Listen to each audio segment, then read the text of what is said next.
Spring is in the air. It's always a great time of year to look forward. Here in the north, plants are starting to peek out of the soil. It's an annual story that stirs optimism for the warm summer ahead. For those of us in the highway industry, our summer would be even better if the long-awaited, robust, multi-year highway bill finally comes to fruition. Well, our subject this week involves a somewhat controversial but interesting news item that for me nudges my optimism a little further. Rumblings from the House Appropriations Committee is that the committee is bringing back earmarks. They may get a new name and have new rules, but I believe this is good news for passage of highway legislation. Why? Well, for many years, earmarks were an essential tool.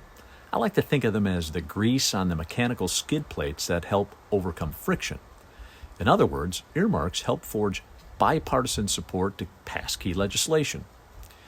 Earmarks refer to provisions written into a bill directed to specific projects by members of Congress.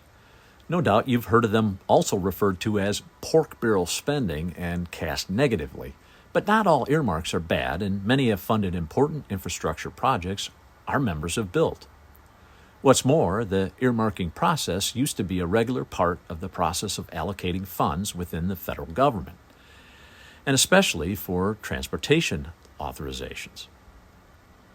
Earmarks fell out of favor in the early 2000s and eventually were prohibited by 2011. Both Republicans in the House and Democrats, including President Obama, affected this ban. This was in no small part because a few questionable projects were highly criticized. You might recall the Bridge to Nowhere as one of those criticized projects. Earmarks aren't a cure-all to the challenges of highway authorization, but they can be very helpful. Elected officials often have first-hand insights about high-priority projects that their state DOT has identified. If a congressional representative or senator can get earmarked funds to make those projects happen, more than likely to support the rest of the bill. Earmarks are neither a Democratic nor Republican ploy. Representatives of both parties have worked with them effectively in the past. For instance, Bud Schuster, who represented Pennsylvania in the U.S. House of Representatives as a Republican from 1973 to 2001, was well known for his advocacy of transportation projects and forging bipartisan support for some of the most robust highway legislation this country has ever seen.